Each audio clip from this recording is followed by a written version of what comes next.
Hello children, in this lecture we will start new chapter S block elements, alkali and alkaline earth metals. This is the chapter number 10 and page number 9.43. So first we will discuss the part of syllabus. So according to the reduced syllabus in this session, from here distinctive behavior of first member of each group. So from here up to last here, this is not in your syllabus. This portion is not in your syllabus. Okay.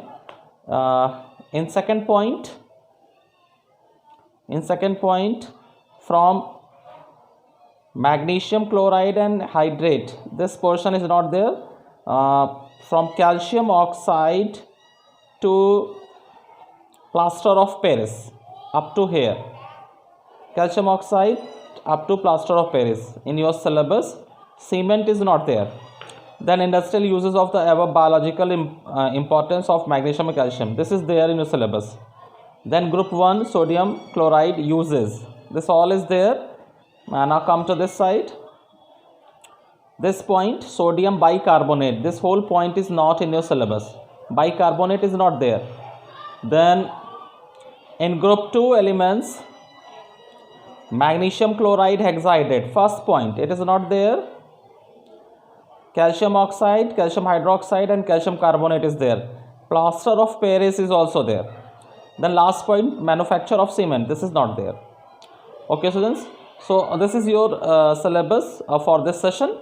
So we will start first page of the chapter. First, introduction.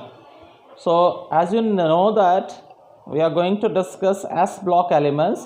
So the elements which are placed in leftmost side of the modern periodic table are known as S block elements. So last electron of these all elements is present in the S subshell of the outermost shell. S subshell of the outermost shell. So such elements which are having their last electron in S subshell of the outermost shell are known as S block elements, and these are placed in two different groups, group number 1 and group number 2. Okay, so group number 1 and group number 2 elements are known as S block elements. So in S block elements, group number 1 elements are having our outermost shell configuration as NS1, and group number 2 elements are having outermost shell configuration as NS2. Okay, so first group elements, second group elements, these two are collectively known as S block elements. These first group elements are known as alkali metals, whereas second group elements are known as alkaline earth metals. And these two groups are present leftmost side of the modern periodic table. Okay students, so properties of S block elements. First is electronic configuration. So as I told you already that in first group elements the outermost shell configuration is NS1, and in second group elements outermost shell configuration is NS2. So as you can see in these examples, for example sodium is having 1s2, 2s2, 2p6, 3s1. So outermost shell is third, last electron is S subshell, so S block elements, and so on. Okay, next diagonal relationship is given. Next term, diagonal relationship. So we all know that few second period elements are showing resemblance in properties with the elements of period 3, which are placed diagonally to the elements of period 2. Okay, so such relationship in the similarities in properties is known as diagonal relationship. Okay, so why elements are showing diagonal relationship? First, due to nearly equal ionic radius. Okay, So this is the reason for a diagonal relationship. Second point, nearly equal ratio of charge ionic radius. Third, similar electropositive character. And the fourth, similar polarizing power.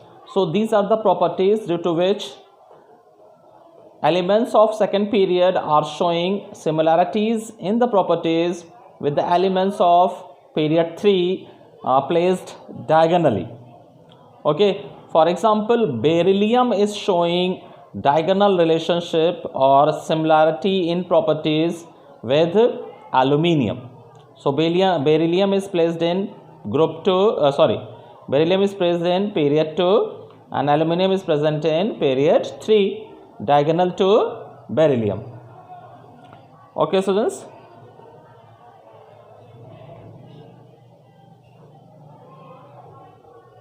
Then occurrence of the elements. So these all elements are very reactive as block elements, and that is why are not found in free state generally. These are present in the form of different type of compounds. Okay, students. Then next point is atomic radii. So atomic radii, we know that the distance from the center of the nucleus to the outermost shell, this distance is known as atomic radius of the atom. So atomic radius of the S block elements is largest atomic radius, and from up to down it further increases. Okay, it further increases. So what is the reason for the increase in atomic radius? Atomic radius increases due to increase in a number of shells. Increase in number of shells, and that is why when we go from up to down, atomic radius increases. The next point is ionic radius. So alkali metals form ions, unipositive ion, single positive ions, whereas alkaline earth metal forms dipositive ions. Okay, so in these positive ions also ionic radius increases from up to down in the group.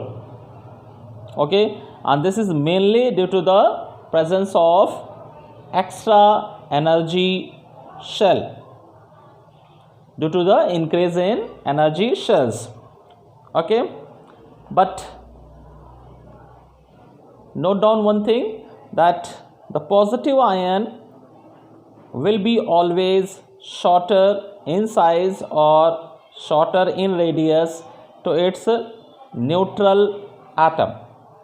So lithium has larger radius than lithium ion, and same way the radius of magnesium will be greater than its ion. Okay, students. Low ionization enthalpy. So alkali and alkaline earth metals means S block elements are having low ionization enthalpy, because we know that in period from left to right, ionization enthalpy increases with decrease in atomic radius, but these S block elements are placed in left hand side of the periodic table, and that is why these are having largest radius in their respective group, and that is why low ionization enthalpy. And again, ionization enthalpy decreases from up to down in the group. Okay, then oxidation state. Alkali metals are showing +1 oxidation state, whereas alkaline earth metals are showing +2 oxidation state. Okay, students, +1 and +2 is the respective oxidation state of first group and second group elements. Then electropositive character. So S block elements are the most electropositive elements of the periodic table, and their electropositivity increases from up to down in the group with increase in atomic radius. But alkali metals are comparatively more electropositive than alkaline earth metals, because alkali metals can achieve nearest noble gas configuration by losing one electron only, whereas to achieve a noble gas configuration, alkaline earth metals should lose 2 electrons. So means alkali metals are comparatively more electropositive than alkaline earth metals. Okay students, so these are the properties of alkali metals and alkaline earth metals. So you will go through with these pages and share your problem in group. Thank you.